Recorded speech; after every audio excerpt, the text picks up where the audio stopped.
In this video, we're gonna watch the Huntress and Spear skills part 2 from ZiggyD. Link to his channel, YouTube channel in the description, as well as this video. Check it out, support him. He's a amazing content creator. And yeah, this is, as I said, part 2, and this is the skills from, what was it, above level 5? Like, yeah, I think it was. It's the skills, the new skills, the spear skills. And then I think he's gonna show us some skills and like interacting with some ascendancies. Let's have a look. I need to raise the volume here and also here, I believe. There we go.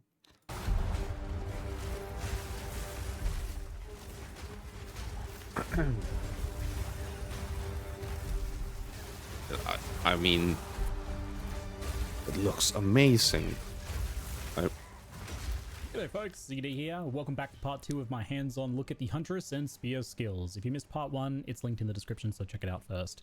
Let's talk about the Amazon Ascendancy before we jump back into the skills. It's showing the ascendancies, as I said, a little bit about ascendancies. Hands-on with this particular class. I took the Elemental Infusion node in Act 2 and the Critical Strikes that seems to be really strong, 3, both but of which are going to be very popular choices, I think. Yes. And I'll share my experiences with them both. So but I won't bleed. Elemental Infusion grants you the skill Infuse Weapon, which causes you to gain 2 stacks of an infusion whenever you... The most important part, the most noticeable and important part about this that I've realized now. Look at that attack damage percent.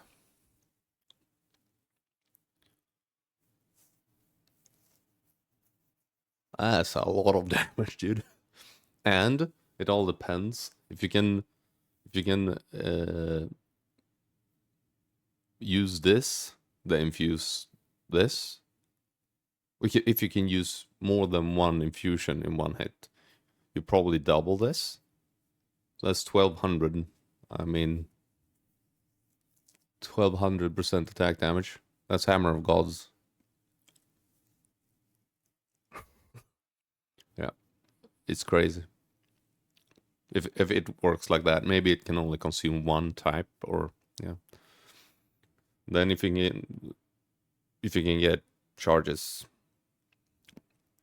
for both, like cold and probably lightning, power and frenzy, that's gonna be crazy. Consume charges. Power charges give you run around throwing Hammer of Gods and frenzy on mobs. Whenever you make a projectile attack, an infusion stack is used to add an extra moderately sized explosion when the projectile lands at its final destination. For my throw and spear skills, this was pretty consistently where they stuck into the ground. You'll want to keep this particular aspect in mind, that infusion's explosion isn't on hit. If you pierce and so on, it's going to be where the projectile ends up. So if you're using it with a bow or something, then you might find yourself shooting into walls if you have full piercing. So you'll need to consider whether it's a good choice for your skills or not. They deal attack damage, scaling off your weapon with some pretty good base damage numbers. Previews showing over 600% at level 20, and since it's a character skill, it just levels and gains sockets with your character level, which is always super convenient for something like this. Yeah, so you get a free 6 link of this at level 90 or whatever it is. I mean, it's just insane the amount of damage you can get from this. Especially for League starting. I was using a mixture of parry and disengage, Sniper's Mark for single target, and Combat Frenzy to produce frenzy charges, and I was consuming them with Explosive Spear and Stormlance primarily. That ended up being the build that I settled into. Towards the end of my run, this kept a pretty steady stream of lightning infusions coming my way. It felt quite good, but earlier on in the run when I first got Infused Weapon, I didn't link any sports to it, and I wasn't really generating that many charges so frequently, so at the time, I kind of thought it was unimpactful and bad. It was just like a small extra pop on an already very explosive and flashy spear skill that I was using, so it was kind of hard to actually notice it doing anything. But later on I started using supports with it, and that obviously made a big difference. And the more frequent frenzy charges did mean that I had an almost constant supply of infusion, and then I started to notice it was doing a lot more. Yeah. You can get a clearer look at what it looks like here in this testing that I'm doing with the basic spear throw skill. It's pretty solid at level 50-ish around here, with just like 3 somewhat random supports that I chucked onto it. It's a little bit bass guitar-ish, I think. It's going to be kind of happening in the background behind all of your other skill effects, but it's going to be that sort of thing that you probably Bass wouldn't notice if you unstepped. What was that expression? Bass guitarish happening in the background. What the fuck? I never heard that before. The node and stopped using it. So because you get 2 infusions per frenzy charge, and because they stack, you can feasibly get infusions pretty constantly during gameplay. This means the node infused avatar behind it is something you can take or leave depending on how your setup consumes and generates infusion to try and get yourself full uptime, which is probably going to be the goal for most builds. Yeah, if you can keep this up and if it can consume both power and frenzy and you have some way of getting both of them. As I said, Hammer of the God damage. But yeah, usually when you play the warrior, you use a 2-hander for that. This is a 1-handed weapon, so the base damage from the weapon is going to be lower, but it's still like Hammer of the Gods scaling. Possibly not every build will actually need this second notable, which is great. I feel like a lot of the time these are either mandatory or terrible, but this actually feels like it might be optional here, depending on your setup. In the end, I was using the bullseye support for extra accuracy, since it's an attack, so that works, and that was converted to a decent amount of crit chance with the critical strike ascendancy we'll talk about in a moment. Ooh. That was giving me around 50% chance with no real crit scaling at this level, and this also worked well with like long shot support to lower the accuracy penalty at longer ranges and give more damage to the infusion explosions. I was also using Innovate here for a chance to give me the global lightning damage while clearing, which was up pretty often in dense areas, thanks to using exclusively frenzy charges and therefore lightning infusions. But these were basically just supports that I had lying around that weren't like good enough for my main skills. I had better supports on those already and those were full up, so that just kind of ended up here. But even just with those random eclectic collection, that worked quite well. But there are likely way better options that you can explore. Overall, I really like Infusion, and it'll be a solid clear speed boost. It's gonna be pretty interesting to see all the new support gems. It's gonna be so much to keep in mind when you make builds.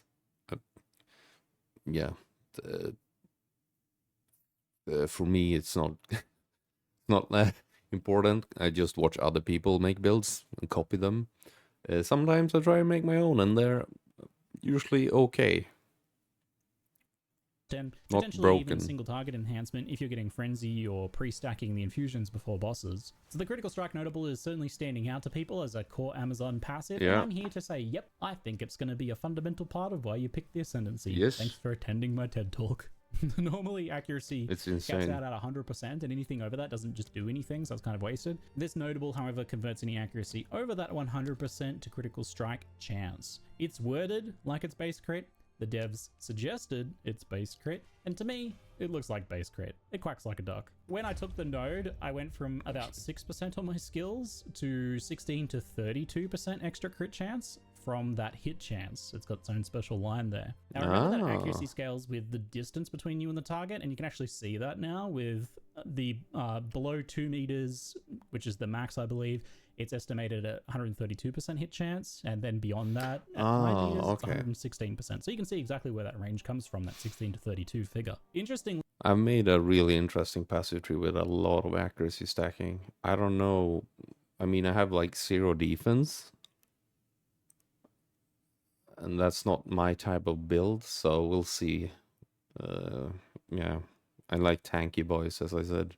It seems it is block capped separate and stuff, lines but to the base crit chance. I thought it would just kind of be added on top. So it looks like the 6% base is probably still there doing its own thing, and then this is like added on afterwards, after it's calculated on hitting the monster. And that kind of makes sense because it needs to take into account the monster's evasion and distance from you. I kind of figured with how much crit you're getting here and the fact that it's a separate line that it would be unscalable, but looking at my crit chance later on the infusion screen, you can see the range of my crit chance is 42 to 56%, which is much higher than the 130 to 140% accuracy that I have. So there's obviously some kind of scaling going on there. That's what it's suggesting at least. Don't take it as full confirmation, just hypothetical, but the evidence looks to be there. We'll need some more testing and dev comments just to know for sure how all of this crit stuff scales together. But either way, I think this is insanely good. Giving you accuracy as an axis for scaling, crit is there's a lot of for interesting, passives, a lot of, it's fun to stack something.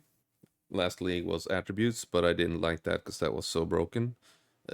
Maybe I should have done it anyway, because I mean it's fun to be overpowered. But this feels like it's more in line, but maybe it's broken as well.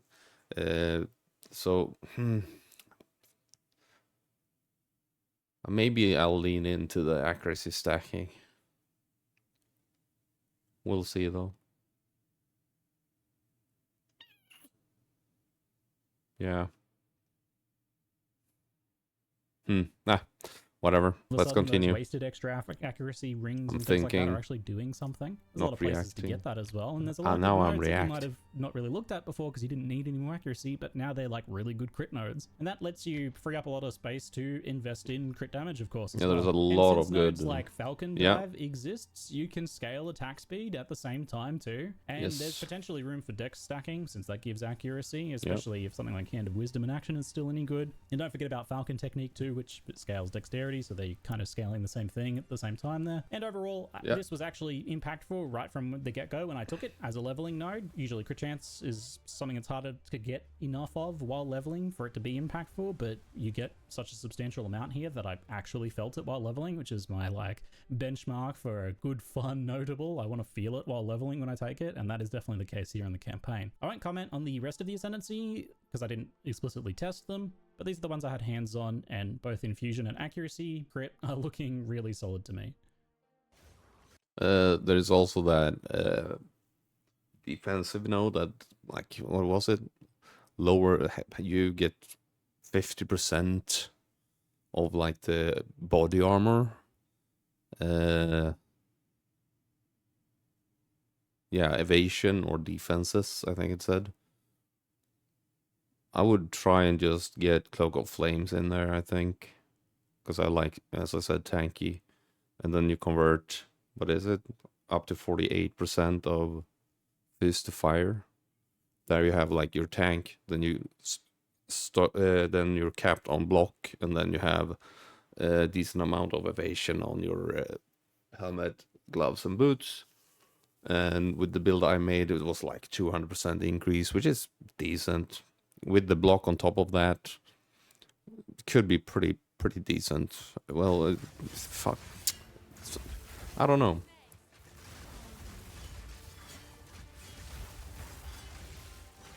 Oh shit. Next up, Blood Hunt is a pretty wicked melee attack that lunges you at a target. It oh interacts my with God. the blood loss mechanic I covered in the last video for Herald of Blood. So if the target has suffered blood loss, it's consumed, and 25% of that total bleed damage is dealt as a non-scalable physical damage explosion. The area of effect of the explosion also scales up to 100% larger, depending on the amount of blood loss that they've suffered. This is a pretty great payoff skill, I think, here, and kind of a big deal for bleed builds to have something like this. It's a way to effectively trigger the bleed again for an instant damage spike, and the fact that they've built it around this blood loss mechanic instead of like triggering an existing bleed to speed it up or something, which is usually how these sorts of things are done, this is, I think, way better. It's the sum total of bleeds that you've done to the target up to that point that as this like separate blood loss mechanic is so good. It'll be a great skill to have on your bleed build when like an enemy or pack needs to die like right now. I need to get rid of them because you can pop it and not have to wait for that dot, which is obviously often a weakness of damage over time builds, that they can be in danger while they wait for something to die. You can speed things along. And of course, it's obviously really important for helping single target in bleed setups too. I did start a bleed focused second run, but I didn't have enough time to get to a high level on that. I only got a brief look at it. I didn't get to test it in a real scenario. Wow, that looks cool. Looks very good. The mechanics, the numbers, everything about it looks very appealing to me. And I think it's just exactly the sort of thing that bleed builds want. It's almost a way to trigger Herald of Blood style effect earlier without needing to kill them, and it also works on bosses, which Herald of Blood obviously doesn't really. So as this is a payoff for bleed and doesn't need to actually cause bleeds itself, you can use the blood loss support to scale its damage nicely. The that's eye true. Support as well should be pretty interesting. Wait, what's the blood in the eye? Hobble equal to, what is hobble? Hobble equal to a 50. Okay, move the mic over. Hobble equal to 50% of physical hit damage dealt by supported skill against bleeding enemies. What is Hobble?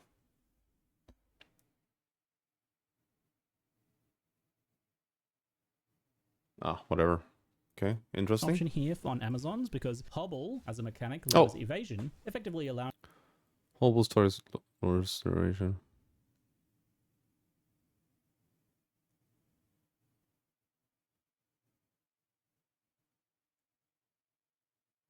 and Okay. you just scale your crit chance further. If the enemy's evasion is lower, your effective hit chance is higher, and thus your crit is higher with that node. So that'd be pretty nice for boosting your damage for your next bleed, and then the next blood hunt after it. And don't forget the new rip and tear supports as well, which seem like a good pair.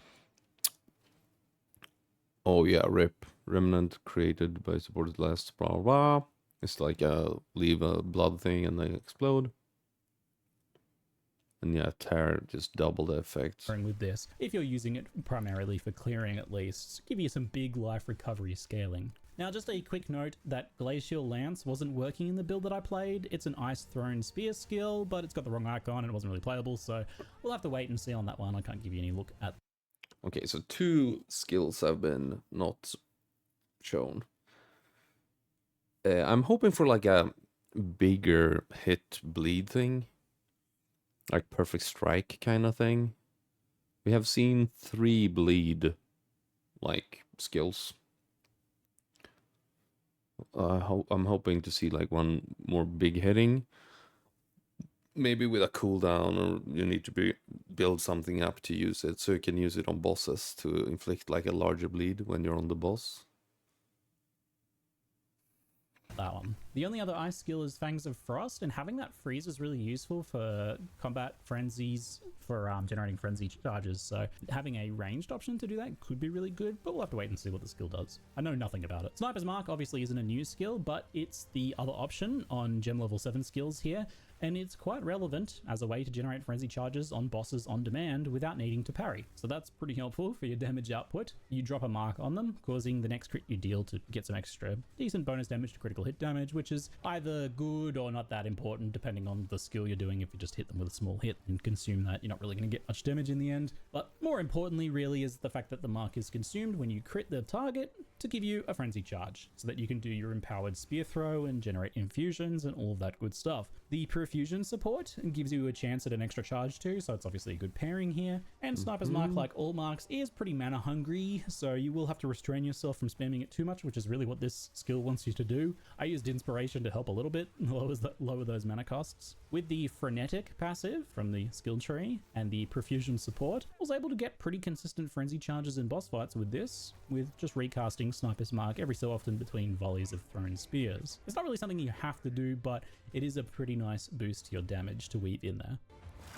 Interesting. On to gem level 9. The first skill we're taking a look at here is Thunderous Leap, a very satisfying movement skill akin to Leap Slam. It doesn't seem to be quite as fast as Leap Slam, and I couldn't really animation cancel the landing like you can with it to speed it up, but still overall combined with Dodge Roll and Disengage, this skill gives you a ton of mobility, and of course, the most important feature, the ability to jump over gaps and ledges. Apart from landing conversion, this skill does one other important thing. It's a detonator, so you can use it to jump on your Storm Lancers, Explosive Spears, and the Rapid Assault Stuck Spears to explode them, and that is super satisfying. Because it's a slam too, you can use Fist of War for 20% more damage in AoE, which makes it even more satisfying to leap in and blow up a bunch of spears. Really, it's just such a nice thing that they threw into this archetype to be able to, you know, you've thrown those ranged spears, they're just sitting there, instead of waiting for them to explode, you jump in and do melee damage, and that explodes them, and that feels very epic. I think every spear build will use this, either for mobility, for blowing up thrown spears, even bleed builds as a way Make to it easy, getting chunked. And there's just so much utility for skills like this too, like Shocking Leap for shocked ground, Jagged Ground to slow enemies, or Holy Descent for consecrated ground to heal you. Yeah, I consecrate holy. Will never not use this skill on a spear build. So Bloodhound's Mark is a new mark skill for, you guessed it, bleed builds. Pretty obvious. This one's pretty different. It causes the marked target to gain heavy stun build-up from blood loss. I don't think we've ever seen a damage over time contributes to stun build-up effect like this before, and that's pretty cool for bossing or for dealing with nasty rares. The second you part saw of it the build skill up is there. that when the marked target dies or gets heavy stunned, there's a bleed explosion, much like Herald of Blood or Blood Hunt, with a little bit of a twist. The explosion deals its own base physical damage as an attack in an area, and it doesn't scale with your weapon. It gains up to 100% more area and damage based on specifically how much heavy stun has been caused by blood loss Interesting. That's specifically. cool. So the more you're focused on bleeds, the chunkier it's going to be. Fortunately, Bloodhound's Mark doesn't compete with Blood Hunt and Herald of Blood though, in that it doesn't So if you play a Titan and you get the stun, know that you do more damage to heavy stunned enemies, you get more stun build-up. That's pretty cool. Get a lot more damage there. consume the blood loss. That's really key here. Only the mark itself is consumed, and the damage from Bloodhound's mark is its own independent thing. That means it can stack with I those think it other was buffed effects. as well with the explosion seems 10%. like, to me, a bit of a bonus aspect of it. You can One scale of it the with few support buffs from on things the like that, but passive. I think the real allure of this On the- gem is yeah. enabling stun on a build that's primarily focused on damage over time, something that you wouldn't normally get. And getting a heavy stun is, of course, how you can make use of the rupture support to aggravate bleeds, which is essential for bleed DPS. After all, a heavy stun target is sitting still and not moving around, so they're not taking that bonus damage, so you'd kind of be like doing yourself a disservice there, but thankfully that support exists. I think rupture would be amazing on Bloodhound Marks itself, since it will hit the heavy stunned enemy with the explosion, so it should work. We'd need to make it just double sure with a bit of testing, but that seems like it would work. The final new level 9 gem here is Tame Beast. A pretty significant one for a lot of different builds potentially here. This technically isn't a spear skill, just kind of themed to the Huntress, but anyone can use it. It has some awesome utility potential as it lets you choose a rare beast type monster and basically put it in a Pokeball. The gem you cut itself is actually Tame Beast, which gives you a skill to hinder a beast. Then if you kill that hindered beast, the gem is converted into a companion gem with that beast permanently locked inside it. These stored beasts can be stashed and swapped around whenever you want, but there is one unique restriction here. They cannot be traded to other players, and that's a massive relief because otherwise the economically correct decision would be to always have like a bunch of tame beast gems in your inventory to catch any valuable beasts you run across to sell, and that'd be fun for a minute, but it'd very quickly get old. Anyway, the now tamed beast is a spirit skill with a percentage spirit cost based on some kind of math about how significant that specific beast is. Presumably bigger, stronger beasts take more spirit and little grubs take less, but I don't really know how things like auras are factored in. What exactly is that number? Something people will figure out over time. Activating the beast summons it. It's and like the great news only here is aura that that matters. If it dies, it revives automatically after a few seconds. I'm so glad we're over the like resummoning golems meta, and we just have these things just auto summon now. One of my favorite changes about minions and companions and things in PoE2. You can see the beast's type and the modifiers on the gem itself, and any core skills and bonus rare modifier effects are all able to be used to your benefit from the beast. I was testing this pretty early on this build, so they were actively working to get the, I don't know, like hundreds or thousands of monster skills and effects to just work for the player and not like accidentally kill them or do other random stuff. So not everything I tested during this hands-on worked. Like I got a monster that had energy shield aura and it wasn't working, but energy shield auras will work. The first beast I got was this cute roly-poly. Since the aura wasn't working yet, I gave it some pats and I sent it on its way after a little while. And I found a walking fish with shocked ground skill that did work. This was really cool for wind skills because it was an easy activator for that bonus added lightning damage, and it had a fair amount of uptime. And since you can support these companions, you can put things like increased area of effect or the ingenuity support to scale uptime of skills like will this, that scale and, you know, their coverage and all that. Will that scale the spirit? It can't, right? That would be stupid. I used this little fishy bro for quite a long time, and I was pretty happy with him tagging along to shock enemies, just doing his job. Much later on, I tested a beast that had a healing pulse, and I was really impressed with how much healing it did. It was like a really powerful flask effect, and it happened pretty often. That pulse also suppresses enemy healing too, so it'll deal with any like regions and annoying stuff like that. And of course, you can reduce cooldown and things like that on it too. So as this is a companion, which is a new type of minion effectively, you're limited Will my cooldown reduction affect him? that's the case, I have a pretty cool passive tree. Just one companion, so one tamed beast, and you will also have to choose between this or the rower, as that's also a companion, the rower mount, unless, that is, you pick up the new trusted kinship keystone that lets you have one of each. I didn't get to test the rower sadly, as it was a bit higher level in a spirit gem, so I couldn't just get my hands on one. It could be a little bit tricky for a while there. That keystone does come with a defensive downside, but that's probably because of things like the new loyalty companion support skill that shifts 10% of the damage you take to your companion, so that's really nice as well, along with just like the utility of companions, I suppose. So I don't know how worth it that keystone will be. 30% loss of evasion is not great, but we'll see what sort of utility these two things bring, and if you just can't live without a rower and a tamed beast, then you may well want to pick that one up. Tamed Beast overall is frankly nuts. I can't believe the work GGG has made for themselves with this and Spectres to just test and tune every single monster ability and rare modifier and all that. There's just like a limit. It's gonna be insane. I mean, for a summoner, have a rare mob inside the pack that can, like, yeah, you get haste aura, crit aura, heal aura, yes aura. I mean, yeah, explodes nearby corpses. The one this one has. Plus amount of options for beast companions and rare modifiers here. And I've only really been thinking about things like utility, like auras and ground effects and healing pulses. I'm not sure if there's also going to be some decent damage potential with these things too, or other status effects that can be done. The first thing I think of in this game is like the haste aura. Because being quick is what we want, right? But then we run away from the companion. Maybe the aura stops working then. And, I don't know. Specific creatures that do something that does something we don't ever even thought about up to this point. It's going to be a fun experience of looking at all of the beasts you encounter and just being like, I wonder if that's going to be something I should get. There's also plenty of support on the tree to scale them and a damage cluster down in the Huntress.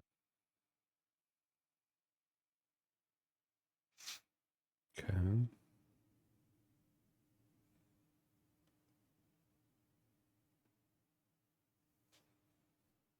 Is this new?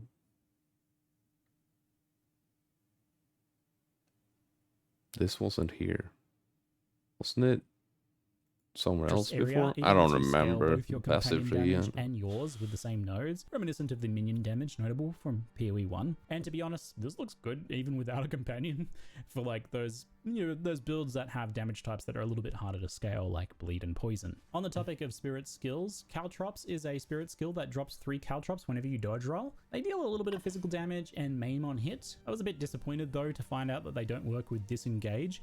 I know disengage isn't dodge roll, but it kind of works in much the same way, and I half hoped that it would. Disengaged Caltrops would have been really fun and maybe want to use this a bit more. It's a pretty low impact skill, to be honest. Maim is just easy to get elsewhere. Even just like the maiming strike notable in the Huntress area is like right there on the main path, and it's kind of good for damage anyway. It does have some QD. And yeah, I've seen a lot of people talking about them nerfing skills and stuff, and people being like, oh, I can't play my build, blah, blah.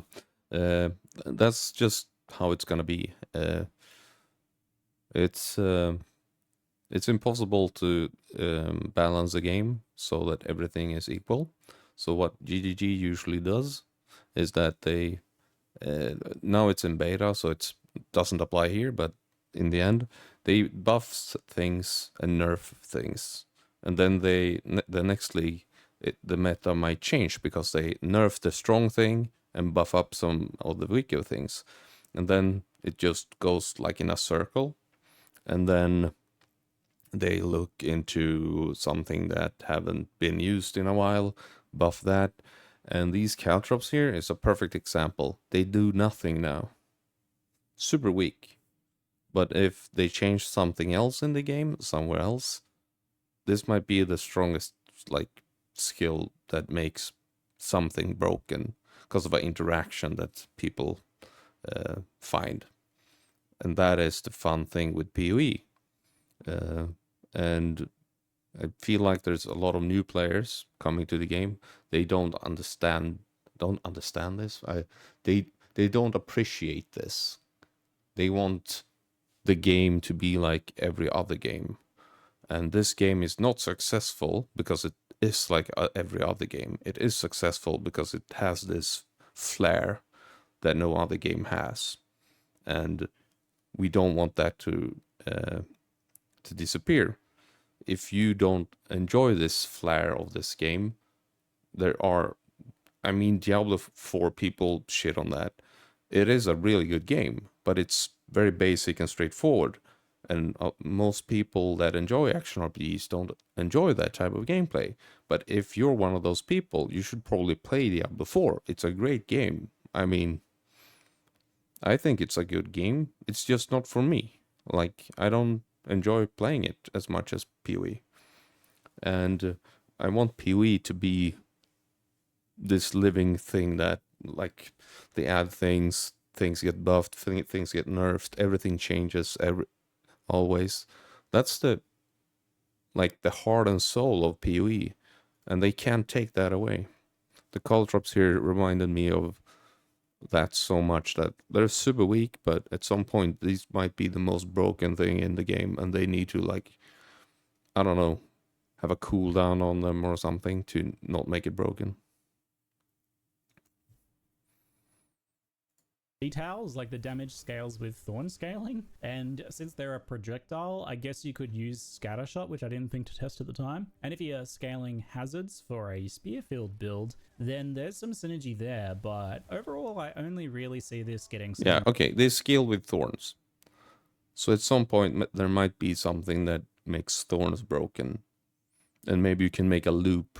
They don't deal much damage, but maybe you can loop them so the thorns proc another caltrop or something, so it just an infinite loop of damage. I don't know, I'm just thinking out loud. That might be a thing at some point. And then you scale thorns damage and it's the most broken thing ever. Niche use for the just currently I don't think there's anything like that, but maybe in the future. For most builds, right? I like the idea, but it seems kind of hard to justify, I think, in most builds, unless there's some like nice utility from certain supports or items that I'm missing. I'll probably look like an idiot when it's discovered that there's some super easy giga-busted combination here that everyone ends up using. Yeah. Prove me wrong.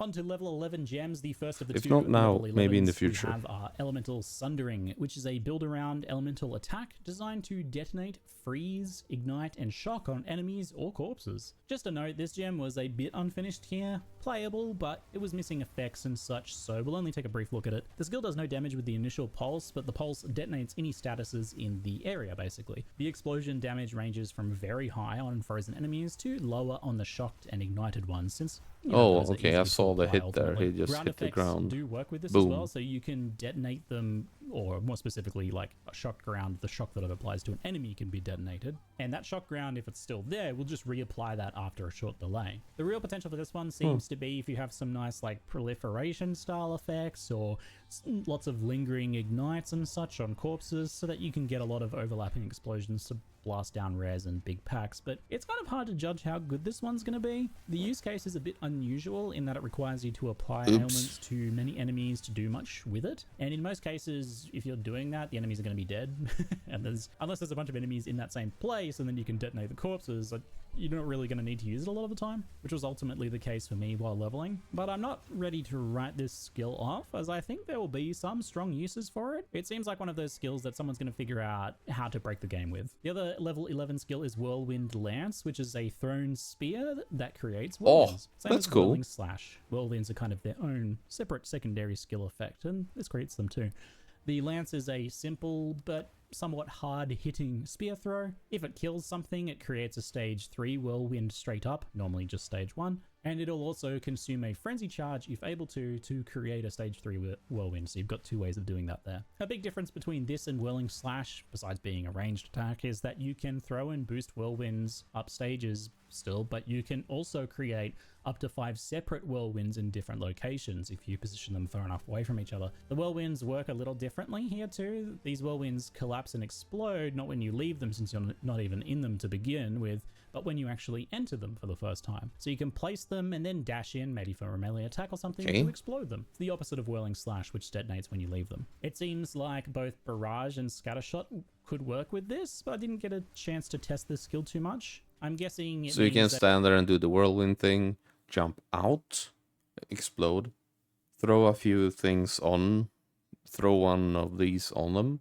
walk in, they explode, and then whirlwind again, then go back out.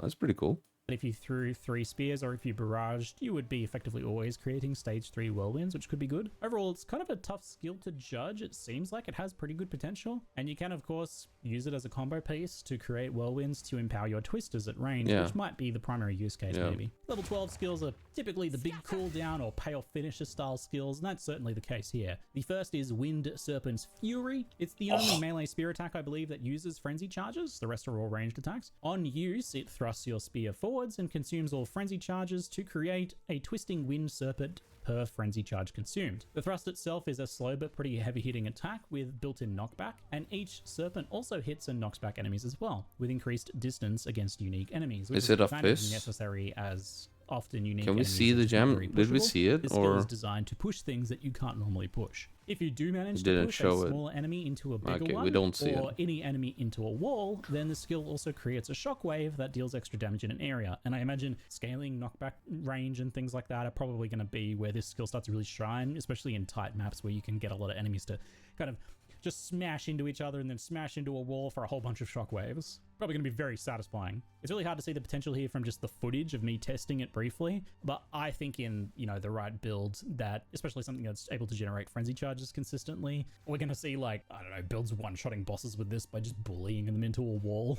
Since this has no cooldown, you can probably use it really often as well, so as long as you can just keep those frenzy charges going, you can keep blasting snakes all over the map. It's likely very much a build-around skill, and probably a pretty good one, I suspect. Spear of Solaris is the final skill, and it certainly stands out. Quite delightfully over the top indeed. Spear of Solaris is a 30-second cooldown, sustained AoE projectile skill. You throw a spear into the air while jumping backwards, and after a moment the spear lands for a heavy hit of damage that cannot be evaded. Then a big old orbital beam from the sun fires down and pulses fire damage rapidly for 4 seconds. It also drops expanding burning ground with pretty high damage that gets stronger over time until it peaks right before it. Wow, okay. So, okay. The warrior looks interesting now. Instead of the Huntress. Doing the Smith of Kitava, because it's so tanky. And doing fire. It's essentially the same as I did last league. But with spears instead of hammer. And you travel a bit further to get to some spear nodes and stuff. And some damage over time. Because you ignite a little bit. Interesting. Expiring. So you can't add projectiles to do shenanigans with that. And it also doesn't have a duration tag, so you can't kind of extend the duration of the beam. But as it is a cooldown skill, you can indeed use the second wind support to get down 2 of them for the trade-off of a longer cooldown, which I think is kind of a non-issue here, because if your plan is only really to use this at the start of a boss fight or something, then that's a pretty good choice. While it doesn't have a duration tag... Wow. Oh...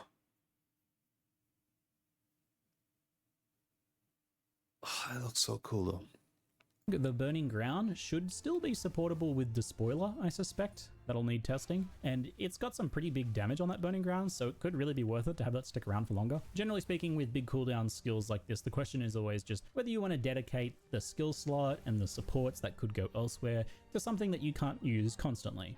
It's hard to say. I didn't feel... Usually, just a comment on that, I don't know if it's worth mentioning, but when you reach a certain point, you don't really need to scale your clear as much.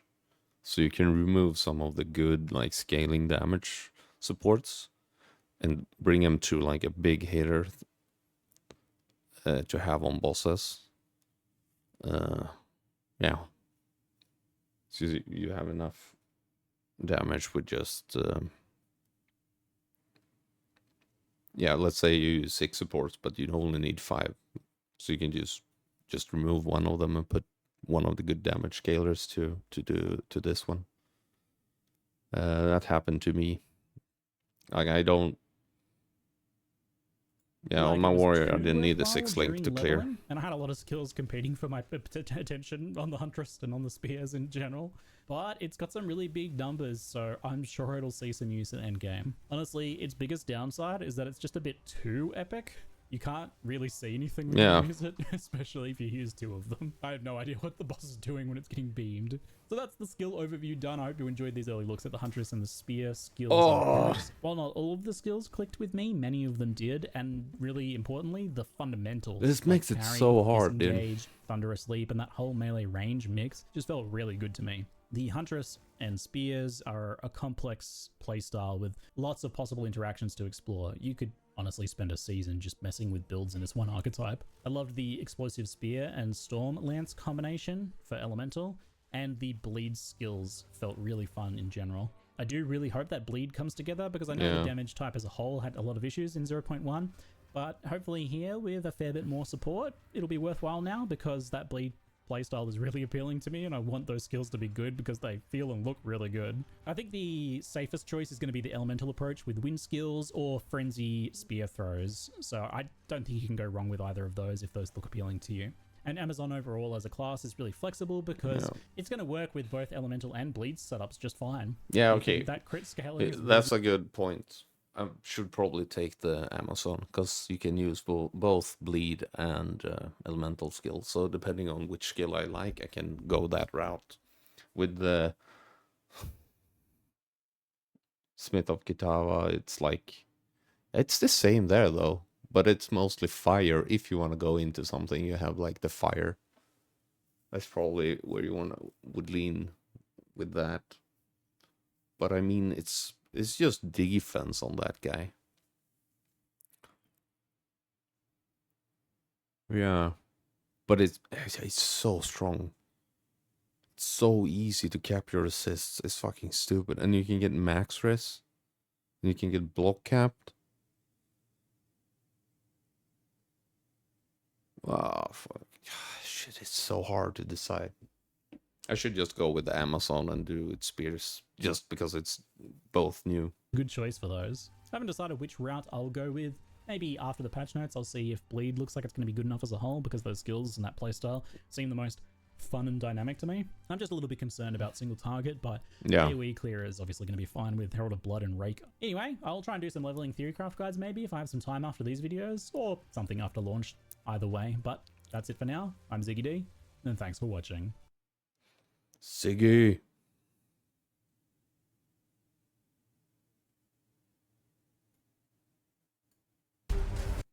I mean, that was... Yeah, that fire beam there. That looks so sick. Spear of Solaris. That looked amazing. Look at that. Boom. Sheesh. Yeah, spears look sick. I really want to make a spear build. But I do I'm really like into the warrior. So I might, yeah, it's I have a hard time deciding. But as I said, it's probably going to be the Amazon because, as Ziggy said, he had a good point there. It could go into both bleed and elemental.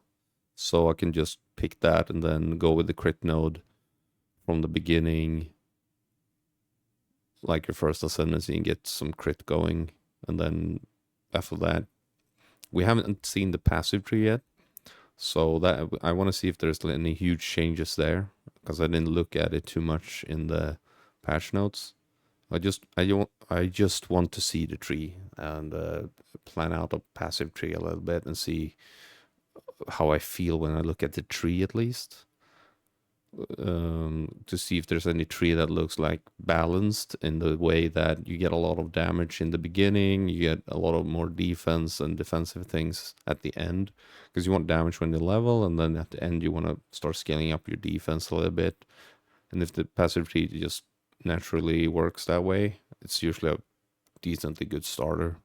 It helps to have the passive tree that supports a league start, as well as some other things, but that's the thing I usually go by. Anyway, super good video, ZiggyD. check him out. Links in the description. If you want to support, subscribe, like, and leave a comment. Tell me what you're gonna play, what you think of the skills, what you think of ZiggyD, and if you enjoyed the video. That's it. Have a good one. Stay awesome. Thanks for watching. Overall, as a class, is really flexible because it's got